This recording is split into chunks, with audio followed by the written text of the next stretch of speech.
Quando falamos da indústria do entretenimento, cinema, animação nacional, pensamos em exemplos clássicos como Cidade de Deus, Tropa de Elite.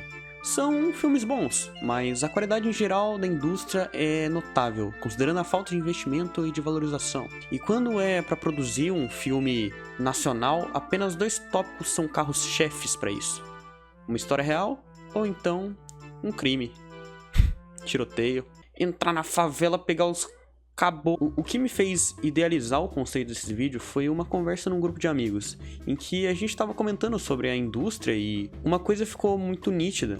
O povo brasileiro é acostumado em se menosprezar pela síndrome do vira-lata, que só é potencializada pela forma internacional que o país se vende. E essa forma que é vendida para países de fora gera uma visão muito distorcida de que brasileiros é futebol, samba, favela. Futebol não tem nem origem brasileira, e as favelas são o resultado da falta de organização das cidades e a falta de respeito dos portugueses. E o samba é realmente daqui. Obviamente que tais elementos foram introduzidos em nossa cultura e devem ser valorizados. Entretanto, limitar um povo a tais características é no mínimo desconsiderar todo o valor da diversidade do Brasil. Então, por que o Brasil se vende dessa forma ainda? Ao decorrer dos anos, a televisão sempre vendeu propagandas apelativas e construiu a ideia do estereótipo do brasileiro. E querendo ou não, foi isso que foi pra fora. É mais fácil continuar fazendo o barco andar do que construir uma infraestrutura melhor pra ele. E querendo ou não, o Brasil em diversos aspectos é dependente de outras nações. Logo, isso combina numa enraização de tais práticas e lógicas. E chega a ser irônico isso. É como se a gente ainda fosse colônia dos portugueses e dependêssemos do mercado deles. Só que com um pequeno detalhe, somos dependentes de nações que dominam a nossa cultura. Não tem problema você levar seu sobrinho pra assistir o Sonic e o Shadow caindo na porrada no cinema. O problema é você deixar de ver as produções nacionais. Mas Tavinho, oi? Só existe filme merda e genérico brasileiro, cansei de assistir Tropa de Elite. Bom, é por isso que eu andei dando uma olhada em algumas produções brasileiras, pra te contar. E desculpa te falar isso, mas Inimigo do Medo é um forte exemplo de um produto feito em solo brasileiro que teve impacto mundo afora. Tirando toda a nerdice da comunidade de Ordem, é ainda assim um produto brasileiro que deve ser admirado, e muita gente tirou um pouco da importância dele para a indústria. Tá, ok.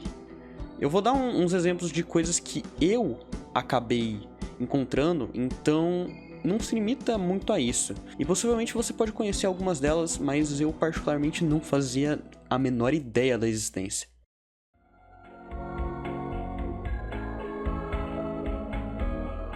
Zika e os Camaleões iniciou como um curta numa competição de animação, só conseguindo receber um prêmio de melhor animação da 9ª Amostra de Cinema Infantil com o piloto da série em 2010. A premissa é simples: Zika, a primeira gótica brasileira,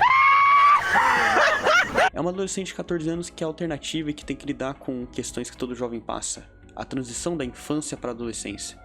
O objetivo da série era se comunicar com esse tal público para gerar identificação. A Zika gosta de fazer grafite, tocar músicas radicais e expressar sua arte, tendo que constantemente lidar com a falta da atenção do pai e sua personalidade introvertida, e acaba preferindo ficar no quarto e se perder em seus pensamentos.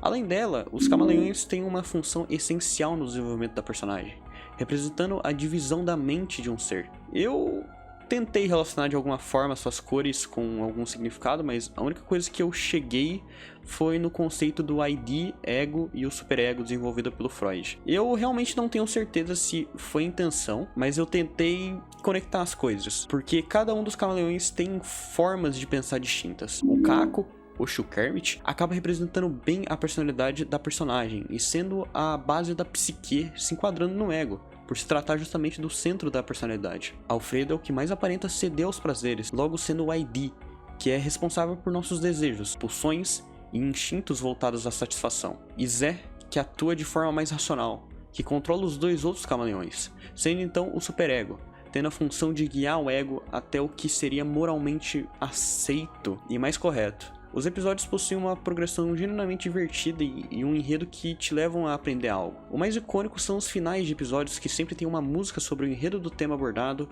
um videoclipe diferente para cada ending, que sempre tem uma estética e estilo de animação diferente. A ideia do desenho era ser o mais próximo possível de seu público-alvo. Então, em seu canal no YouTube dá pra ver alguns vídeos de vlogs e ainda tem um site no ar da personagem. Pera, mano, que é isso? Acho engraçado que no Twitter do desenho, ver essas postagens aqui, considerando o enredo desse vídeo, é no mínimo irônico. Gringo que acha que todo brasileiro sabe sambar. Hashtag cite coisas que irritam. Não é só no futebol. O Brasil tá perdendo de 7 em muitas coisas. Sentimento ruim. Vê se acorda, Brasil. A única rede social ativa ainda é o Facebook.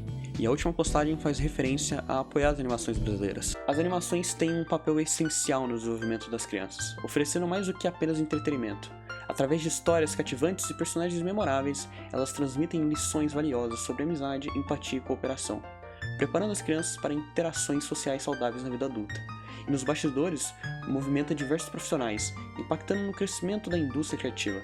Temos talento de voz, ilustração, animação, cores, redação, música, foley, design, além de profissionais de biblioteconomia, direito, contabilidade, marketing, relações internacionais, psicologia, pedagogia, entre outros. E é importante colocar que a animação não é gênero, é técnica, linguagem. Podemos ter animações infantis de aventura, comédia, assim como animações para adultos de terror.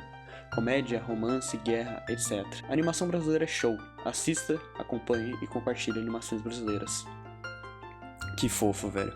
Enfim, ter acesso aos episódios é dever complicado.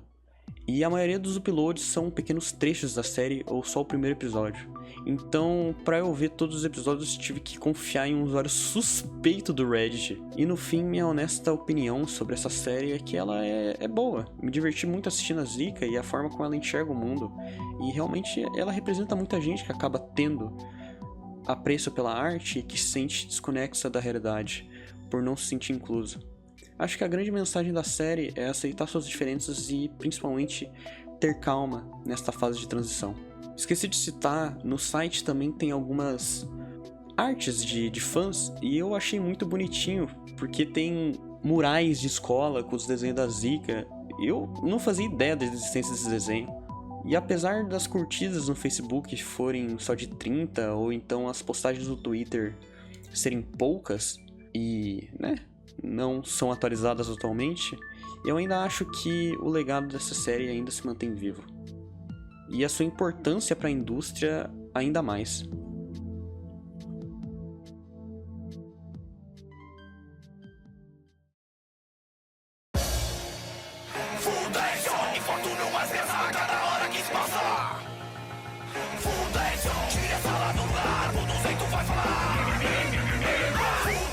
Estreado em 2005 e produzido pela MTV Brasil, com um teor bem mais adulto, Fudêncio e seus amigos têm seus episódios focados em seu núcleo principal de personagens, que estudam na mesma sala de aula. Conrado, o homem que mais sofreu na ficção, pau a pau com o Cirilo, Zé Maria, primeiro fanboy brasileiro, Funéria, que é uma mina que parece estar chapada a todo momento e que odeia a vida, é um fato importante, e Fudêncio, um mano punk e monossilábico que só fala mi. E tem o Popoto, que usa uma camiseta do Che Guevara e que tem a função de falar merda e depois ficar rindo. Porém, em alguns momentos ele é extremamente lúcido. E isso é bizarro. Em vários episódios a série zoa diversos tópicos do contexto nacional. Governo, futebol, enfim, a lista é longa. Mas nunca se esqueça, o Conrado só sofre, ele não merecia sofrer tanto. Diferente do desenho anterior, esse aqui tem um humor muito mais sombrio e tratando tópicos sensíveis. Então, se você tem curiosidade, no YouTube tem fácil acesso aos episódios. Tenha em mente que é um humor bem mais ácido, então se você se atinge fácil com as coisas, é melhor você nem dar uma olhada. Recentemente ele tem tido destaque com Reels no Instagram, não sei se você viu. Eu lembro que eu tive essa recomendação mais ou menos pro início do ano, do Fudêncio, e é assim que eu conheci o desenho. Só que é interessante. A lista de produções brasileiras é longa pra caramba. É difícil sintetizar tudo isso num vídeo. Eu queria fazer um vídeo mais longo, pra falar bem a verdade. Só que eu gostei tanto do conceito desse vídeo, eu acredito tanto na importância dele, que eu preferi terminar um vídeo por aqui e já finalizar ele, pra ele não ficar muito longo, pra eu conseguir postar e não dar problema. Qualquer coisa, dá pra eu ir atrás de mais coisas que eu achei interessantes sobre o contexto nacional. Aí teria que ver a recepção ou então a minha vontade pra fazer. Eu acho que vai ser mais baseado na minha vontade, pra falar bem a verdade. Mas enfim, eu espero que você consiga ver mais valor na sua própria cultura. Infelizmente, o que é passado da nossa cultura é só baseado nessas coisas que eu acabei citando anteriormente. Só que, por ser um país muito diverso, tem muito minério, ouro que tá esperando para ser achado. Então, se esse vídeo te tocou de alguma forma, busca, explora, tenta achar alguma coisa que você lembra da tua infância e nunca mais falaram sobre, que era brasileiro. Apoie esses projetos, apoie a animação, tente sempre apoiar a indústria nacional para continuar, porque tem muita gente talentosa nesse país, só que infelizmente não há suporte para esse tipo de coisa. Enfim, é isso. Tchau.